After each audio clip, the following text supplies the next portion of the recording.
Why are you acting surprised? He does not pass the vibe check. Absolutely not. I'm not having the best time. Couldn't care any less. Tamlin sucks. Hello, y'all. Welcome back to my channel. My name is Delaney if you are new here. I am so excited. I cannot not tell you what we're doing today. We are jumping into A Court of Mist and Fury, and if you follow me, you might know that I just recently vlogged ACOTAR. So I posted that vlog and so many people were like, please continue vlogging your journey reading this. So absolutely, say less. More than anything, I need to vlog it for some accountability because I am intimidated as heck to read this book.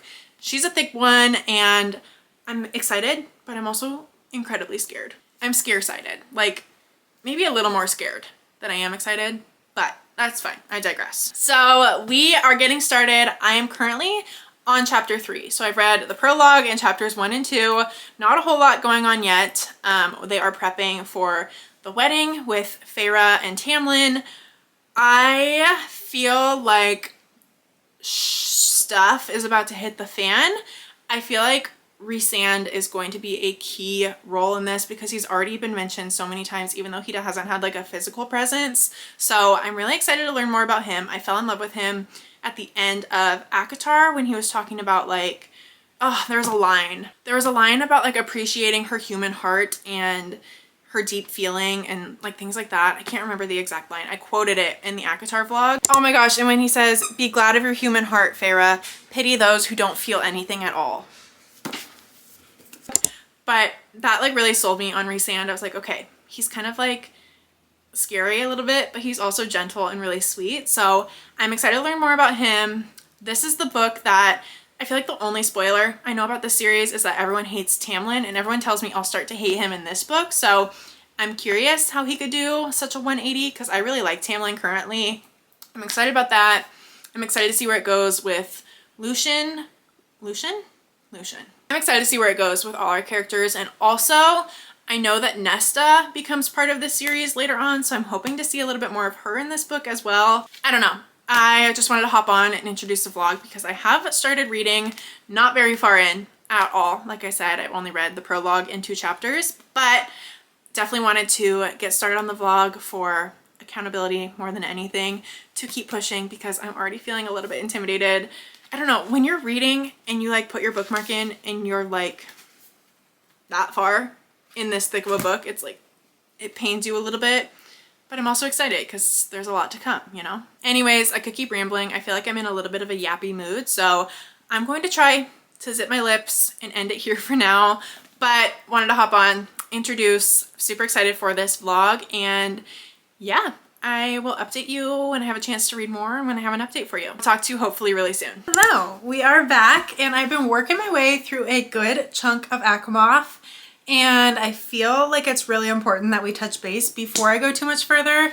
Otherwise, I'm gonna be done for. Like, I'm not gonna be able to remember anything. So I have been taking notes on my phone because I read the bulk of this just last night. Like, I wanted to hop on and vlog, but I was laying in bed like getting ready to go to sleep and I was like, I don't really want to like talk right now. I just wasn't feeling like talking. So no offense to you guys, I just was like cozy in bed.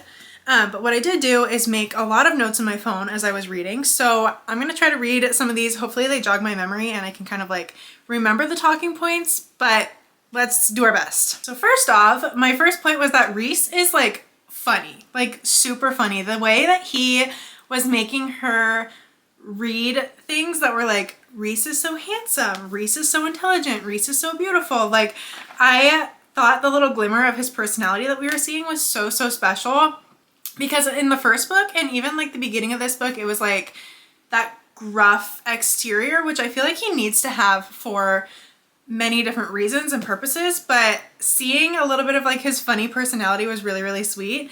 I don't know, I just thought that part of the book was cute. Tamlin. Can we talk about the elephant in the room?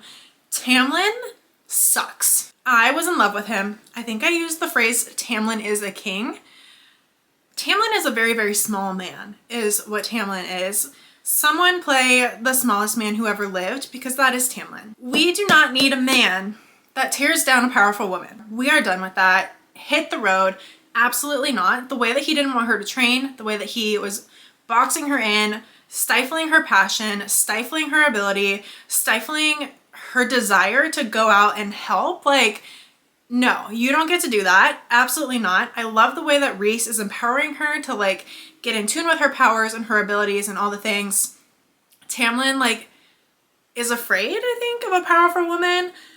Absolutely not. And also anger issues much. Like at the end of chapter 9 when he like had his little temper tantrum and shattered everything and Feyre had to like put up her shield and like protect herself.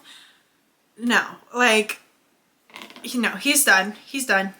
I have a feeling it's only going to get worse as I continue.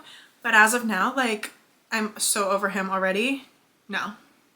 He does not pass the vibe check. Absolutely not. Okay, also like this bond between Reese and Feyre, the fact that they can like read each other's minds even if they're like, what's it called? Their guard is up? Their shields are up? What's it called? See, it's the fantasy lingo that will get me every time. I don't know, but essentially like they have this mind reading power and like as I'm reading, are you guys just soulmates? Like, is this the fantasy version of just being soulmates? Like, I don't know. I just think about me and like a soul connection that I've experienced in the past. And like we low-key had, I don't want to say mind reading powers, but like we knew like when there's that energy, I don't know. I think it's really cute. I think it's really special. Also, I should have like arranged these a little bit better. Feyre melting the engagement ring off her finger. Slay. What a power move. Like, yeah, you take that ring off. That feels even more powerful than like throwing the ring. Melt that off your finger, girlfriend. Like, no, absolutely not. Oh my gosh. In chapter 15, Feyre like goes into Rhysand's mind and like sees herself through his eyes. And that's when she realizes that she looks really gaunt and really frail and super skinny and sickly. And like that felt, maybe this is me like therapizing everything, but that felt like a representation of real life. Like you don't really see yourself clearly ever. I'm gonna overshare here, but like I'm someone who's always struggled with like food and body, and it reminds me of days like when I was really in those patterns and like seeing myself like in a photo or something and it was like, that's not me. Like that's not what I see when I look in the mirror.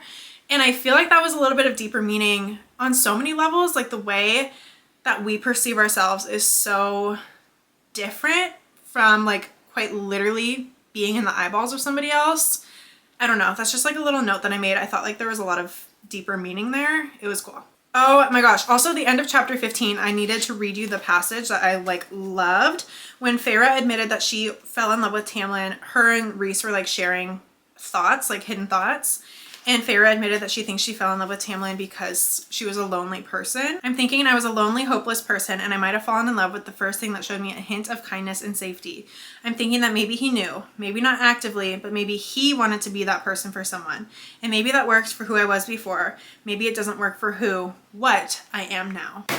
Girl, like when you're operating from a place of loneliness, the first sign of any sign of companionship or kindness or anything, like when you operate from like that desperation place, you're more likely to fall into things that aren't actually serving you and aren't actually what you deserve.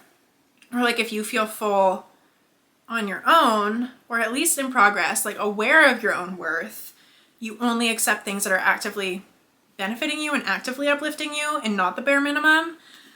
Oh, I love that line. That's like my favorite quote of the book so far from where I've read. I loved it. Last but not least, I just made a little note of who everyone is in the inner circle because I want to keep track of everybody. So that's kind of where we're at right now. She just met the inner circle. They went to Valaris, which like I'm obsessed with. I want to go there.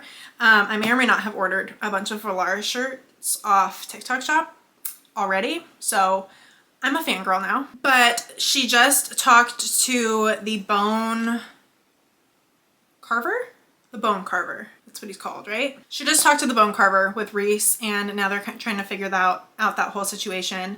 But that's where we're at. As of now, I needed to touch base with you before I read too much further or all of that would have been out the window. I'm so glad I took notes last night as I was reading this because I'm like, I don't want to talk. I just want to read it in bed and like be cozy. But I have to talk to my besties about this, so I need to make notes on my phone. So hopefully I did an okay job of remembering everything I was wanting to talk about. I'm sure I missed some things, but that's where we're at. As of now, I feel like I just talked your ear off for who knows how long at this point.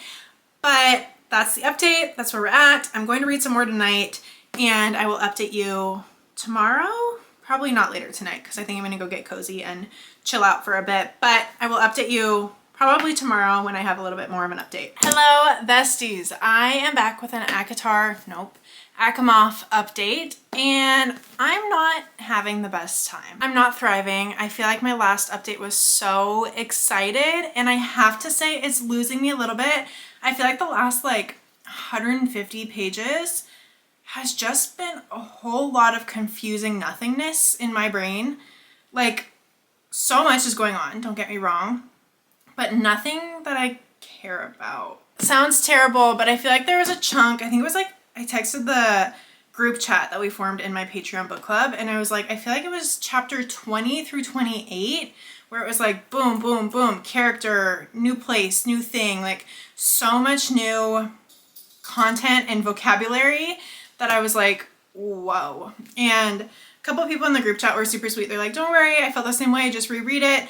I reread probably 75 pages 3 or 4 times because I was like, I can't continue. And so eventually I started reading the spark notes of each chapter after I would finish a chapter. So I was like, did I get the main plot points? And that's no way to read a book. Maybe I'm just not smart enough for fantasy. I don't think that's it. Like, I just don't know if it's interesting enough for me to be able to follow for my personal interest, you know what I mean? Because I feel like I had something similar with Fourth Wing where I was like, I'm moving, I'm grooving, I'm into it, and then I hit like a center chunk and I was like, I'm over it. Like, so over it. Speed it up. I need more romance. Like, I'm gripping to the romance between Feyre and Rhys, and like that's all I want to read about. And that right there tells me that I'm reading a fantasy heavy book for romance. Do you know what I mean? I don't know if that makes sense, but like essentially, why don't I just read a romance book? So that said, I do really love Rhys and Feyre's romance, and like the glimpses we get, I'm eating that up. I'm fully eating that up. It's the in-between stuff and like so many people and magical terms and worlds and universes and so many things going on that it feels like a little bit much at times. So that's where I'm at right now. I don't know if I told you where I was. I'm on chapter 43, page 420. So we shall see how it continues. I'm going to finish this book for sure. There was a moment in here where I was like, do I DNF it? Like, do I cut my losses? Because I was in a slump in August and I'm like, I'm not starting September out forcing myself to read a book that's going to cause a slump. So I was a little bit hesitant, but I am going to finish this book. But to be totally honest, as of now, the rest of the ACOTAR series is up in the air. I'm not going to make any statements until I finish this one, but knowing how long the rest of the books are, I can't go through that middle of the book slump with every single book. Like, what am I doing at that point? Do you know what I mean? Reading a series because it's popular only, like that doesn't feel like joyful reading. I don't know. I don't have a ton to say. I'm loving the little glimmers of Nesta. I really, really like Nesta and her personality, like her harsh, curt, like, I respect it. I appreciate it. Loving Rhys and Feyre's romance. I want more drama with Tamlin, which I'm assuming is going to come up, but that's where we're at as of now. Not loving my life, but I am going to push through. I've been switching to audio because like otherwise I would be not into this at all, but we're getting there. Slowly but surely, I'll update you, hopefully with a more positive update when I keep pushing. Hello, we're back with my closing final updates on ACOMAF.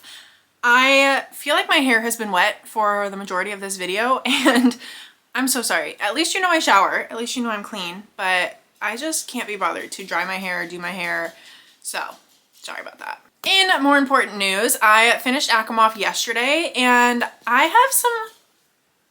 Hello? Hello? Yes, am I speaking to Delaney Smith? Yes, who is this?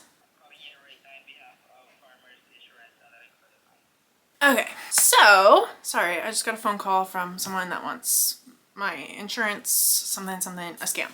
I have some unpopular hot takes on this book. I want to talk about my thoughts surrounding kind of like the last third-ish of the book, probably. I can't remember exactly when I last talked to you.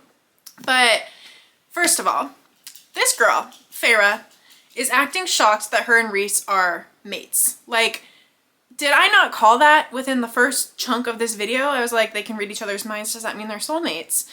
Girl, like, bestie, you need to read more romance because you would have known. Like, why are you acting bamboozled? We all knew. We were all there. We were all in it. We all knew that you guys were mates. Why are you acting surprised? But I called it. So, pat on the back for me. As someone who doesn't understand fantasy, I gotta take the little wins. I knew that was coming. Called it. Done. With that, while we're talking about the romance, dare I say, I do not care about 75% of this plot. I love the romance. Everything else, basically everything else, couldn't care any less. It's frustrating because I was like walking, listening to the audiobook, and I literally said out loud, like, I don't care. I have been listening to this audiobook for like 20 hours. I don't care. Get to the point, please. I like the romance, and dare I say, like, Nesta is one of my favorite characters, and we barely see her, but when we see touches of her, I don't know why. I don't know why I'm so connected to Nesta, but I do really enjoy her. I barely know her, but something about her energy, like, pulls me in. It's like Reese, Feyre, and Nesta, and more are like the the 4 people that I care about. Okay, and then going to like towards the very end, Reese is such a sweetheart. I think it was chapter 54 and 55 where he totally won me over. A feminist king. He said she's like high queen of the court, my equal in every way. Like, love him. Slay. Like, I adore him. I also loved the wedding ring part where he was like, I could have had you find any object, but like the history behind the wedding ring, and like, if you have someone that is worthy of your marriage, like, they're going to have to be able to find this ring. And then he made her find her own wedding ring without even asking her to marry him. Yes, it's arrogant, but it was also really, really sweet. Another note I made on my phone is Elaine and Lucien. I don't know how I feel about that. I've always liked Lucien. Like, even when Tamlin fell from grace, I still like Lucien. And I feel like he could continue to be a character that I enjoy. Like, he hasn't really done anything. Also, with that, does everybody in this series have a mate? Like, are we all just looking, like, are we waiting for everyone to kind of pair off? Is everyone destined to have a mate? Or is it like a special thing if you have a mate? Do you know what I mean? I don't know if that makes sense. I don't know if we find that out. Just a question I had. The last note in my phone, I don't know where my brain was going when I wrote this, but it says this book feels like Mario. I know what prompted that, actually. It was when Tamlin took Feyre and Reese was like, no, I have to get my queen or whatever. And it reminds me of like Mario going after Princess Peach when Bowser takes her. No? No one else feels that way? I don't know. I don't know where my brain went, but I was like, haha, Mario. Okay, that is all that I really have to say. I ended up giving this book 3.75 stars. I feel like this middle, like this much of the book, rip it out and throw it away. I would have liked it so much more. I got so bored in the middle. I don't know if I'm going to continue this series. I don't know. I don't know where we're at. I'm struggling because, like, I hate giving up on a book. I even more so hate giving up on a series. So it's like, do I continue to risk wasting time reading the next 3 books and potentially not enjoying them? Or do I really throw away all the time that I've put into the first 2 books and not continue the series and not know where it goes? I don't know which feels worse. I don't know. I don't know what to do. And I'm a little frustrated. Not frustrated. I feel a little bamboozled because I feel like after book 1, everyone was like, book 2 is the best book. Like, just wait till book 2. And now I posted my review on this and everyone's like, book 3 gets so much better. Don't worry. Like, stick to book 3. And I'm like, when? When does this actually get better? And maybe it's just a me problem. Maybe I'm just not a fantasy reader. I don't know. But those are the main updates that I have. I feel like that's pretty much my final thoughts on this. As of now, like I said, don't know my plan to continue the series. If I do, please comment down below and let me know if you want to see it vlogged. And also let me know if you think I should. Like, full transparency, honest opinion, knowing me as you do. You guys are my book besties. You know my thoughts. You know my tastes. Do you think I should continue this series? Do you think I will enjoy the next book? I am a nosy girl and I need to know all the drama. So like the ending of this book makes me want to, because Feyre is about to fully bamboozle Tamlin. Like, she's about to give him a run for his money, and I love it. And I don't think he suspects what's coming, and I don't know what's coming, so like that part of me wants to continue. But this book was rough. This book made me grumpy. Like, it actually made me grumpy while I was reading it, because I was like, I'm so over this. Like, I'm so bored. But I don't know. I don't know. Help me, please. All right, guys, that is all I have for this vlog. I finished the book. We did it. We made it. Who knows where we'll go from here, but make sure you're following me on all the things. I will link everything down below as always, and make sure you're subscribed here so you don't miss future videos and potentially future ACOTAR vlogs if I build up the courage. But that is all. Thanks for being here. I love you, and I will catch you in the next video. Bye, book besties.